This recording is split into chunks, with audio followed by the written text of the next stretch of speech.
Hello everyone, this is Tarun Jagdish. Now in this video, we will learn the advanced concepts of yield. In my earlier video, we have learned what is the logic of current yield, what is the logic of bond equivalent yield, and what is the logic of effective annual return. In this video now, we will learn the balance two formulas for yield. One is yield to maturity without considering time value of money, and the other one is yield to maturity after considering time value of money. Yield to maturity is of two types. One is without considering time value of money, and the second one is after considering time value of money. Let us learn each one of these separately. Let's start with subconcept number 1, that is yield to maturity without considering time value of money.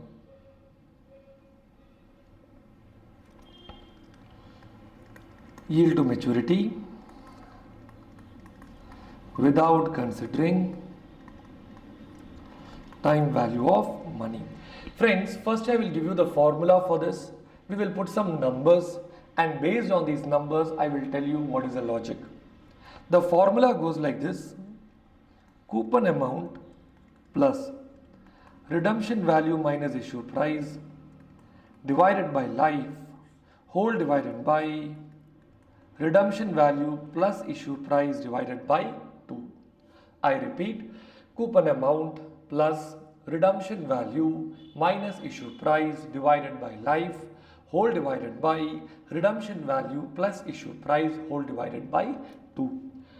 Let me explain to you the logic of this one with the help of some example. Okay. Let us assume there is a bond. Okay. There is a bond with the following details. Face value is 100, but the issue price of this bond turns out to be 90.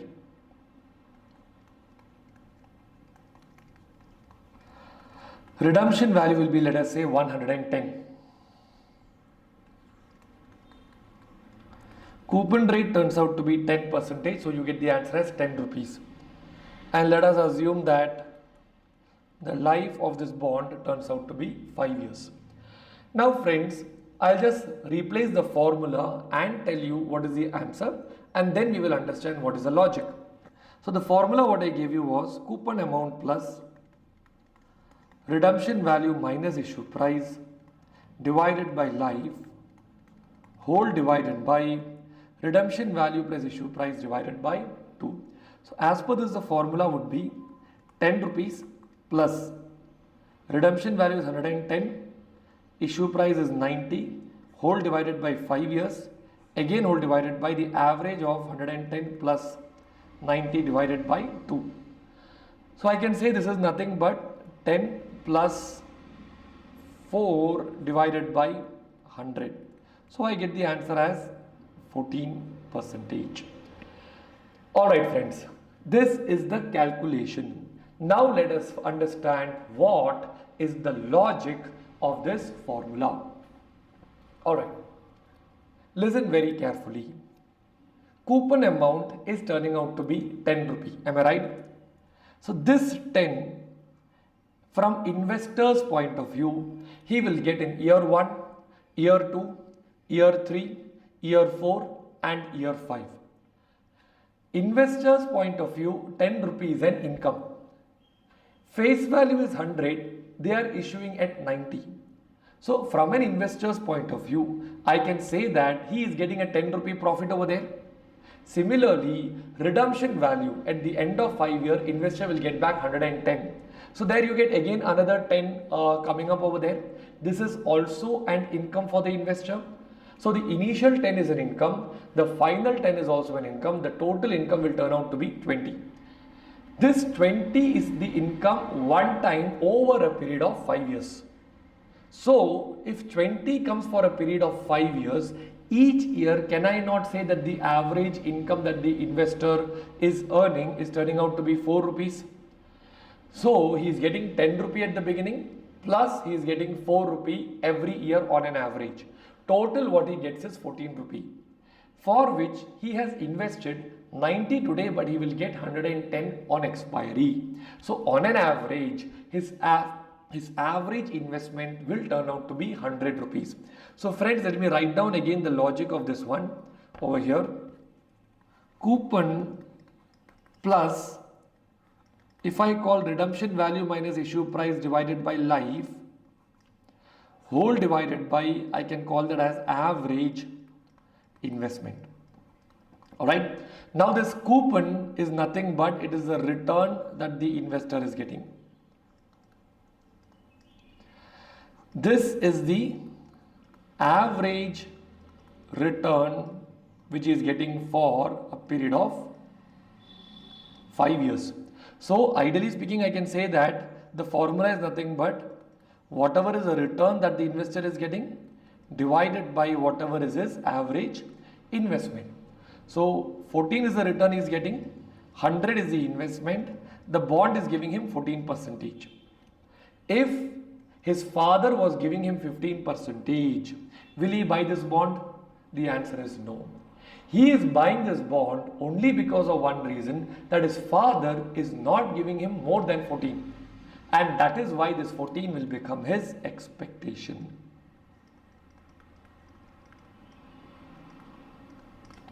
And that is why this is also known as bondholder's expectation, or something what we call it as yield.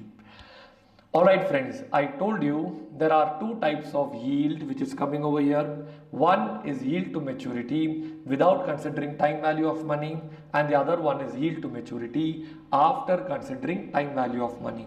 So in subconcept number 1, what we learned was yield to maturity without considering time value of money. Now let's go to the final concept, that is yield to maturity after considering time value of money. Subconcept number 2, yield to maturity after considering time value of money. After considering time value of money. Listen very carefully now. As I have already taken in the basics, whether we call the word as discount factor, whether we call the word as yield, whether we call the word as KE, whether we call it as KD, or whether we call it as WACC, all these are nothing but investors' expectation. I had also mentioned that if these are investors' expectation, what this means is that in the long run, I repeat, this means in the long run, the NPV of these projects should turn out to be 0, and hence IRR is nothing but investors' expectation in the long run. So I'll use the word IRR. So all these things are investors' expectation, which we look at it from a very different point of view, but ultimately all these are nothing but the rate at which NPV becomes 0. I told you 5 types of yield. Yield to maturity, first one is current yield, bond equivalent yield, effective annual return, yield to maturity without considering time value of money, and now what we are learning is yield to maturity after considering time value of money. The fifth one is the best formula for yield because that is nothing but the IRR. So yield to maturity after considering time value of money is nothing but the rate at which NPV becomes 0. Yield to maturity after considering time value of money is the rate at which NPV becomes 0. So let us work it out and see whether we get the same answer. The table format goes like this. Year, cash flow, Discount factor at 14%. Discounted cash flow. Let us do it for this one first. Year 0, in my example, as an investor, I am investing 90. Year 1 to 5, I am getting 10 in my hand. At the end of year 5, I am getting back 110. Now at 14%, ideally speaking, my NPV should become 0. But friends, practically, my NPV will not become 0. I will have to do some more reworking over there. Let us check it together. So the discount factor that will come over here will be 1. Year 1 to 5, we will have to use annuity. Let us get the annuity for that purpose. I will use an Excel to get it. It's easier to get in Excel.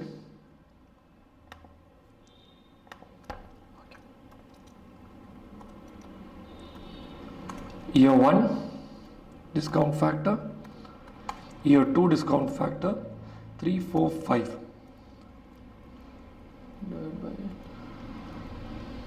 Alright. Annuity turns out to be 3.43. You can get the same number using a calculator also, friends, 3.43. And for the 5th year, I already have it over here, 0.519.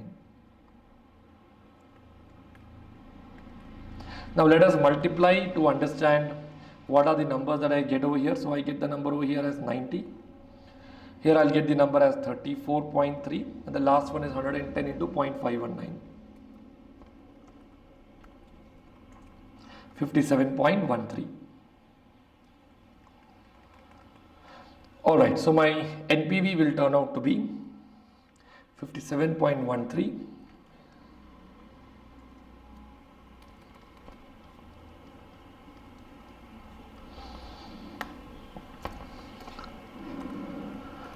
57.13 plus 34.3 minus 90, 1.43.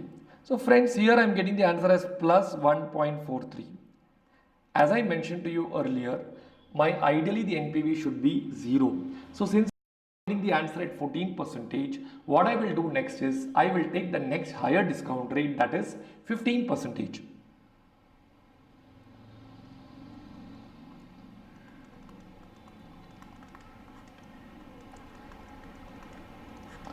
Alright, here it will be 1. Let us check the annuity factor again now.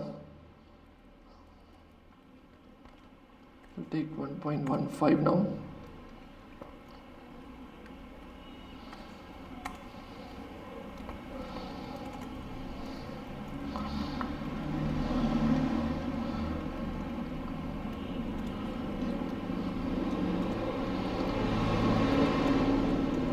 So that's 3.35. So here I am going to get 3.35, and the last one would be 0.497. Alright, so here I'll get the number again as 90. I'll get the answer here as 33.5, and 110 into 0.497 would be 54.68.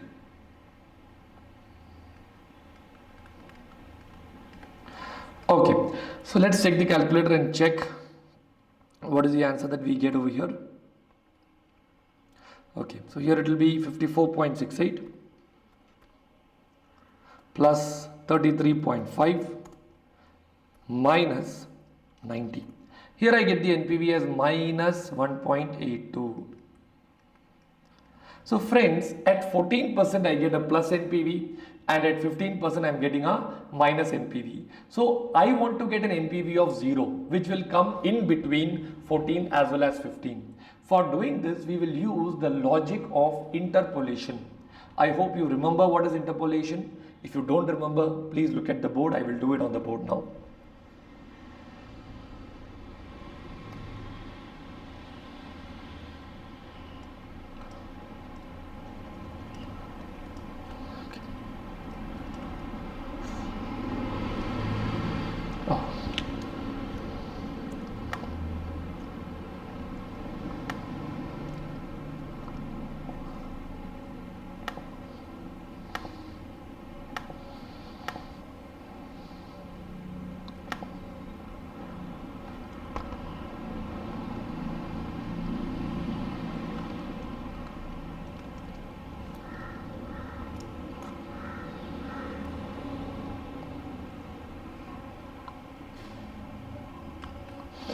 This is better. All right. Okay, let me just check the numbers. Okay, at 14% I get plus 1.43.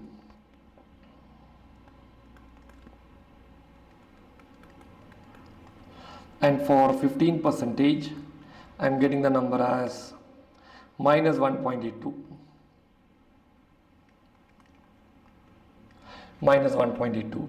I want to get an NPV of 0. Alright. To get this, what I can do is, see, from here to here, I'm traveling a distance of, let us say, 1.43. But from here to here, yes, I should be traveling a distance of 1.43 plus 1.82. I'm adding it because the other one is negative. So 1.43 minus minus will become plus. Okay. So that gives me 3.25. So ideally speaking, 1.43 is the distance which I want to travel, but the total distance traveled over here is 3.25. So my formula would be 14 plus 1.43 divided by 3.25. Alright, so this will turn out to be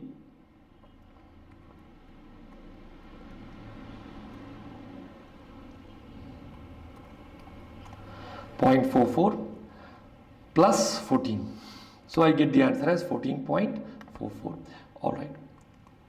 So friends, the accurate IRR in this case will turn out to be 14.44 percentage, because at 14.44 percentage my NPV turns out to be 0. So friends, with this we are done with all the 5 formulas of yield: current yield, bond equivalent yield, effective annual return, yield to maturity without considering time value of money, and yield to maturity after considering time value of money. Practically all these 5 formulas are the same. They are bondholders' expectation, and in the long run the bondholders' expectation will result in an NPV of 0. Hence that will be nothing but the IRR. I hope this concept is clear to all of you friends. Thank you so much.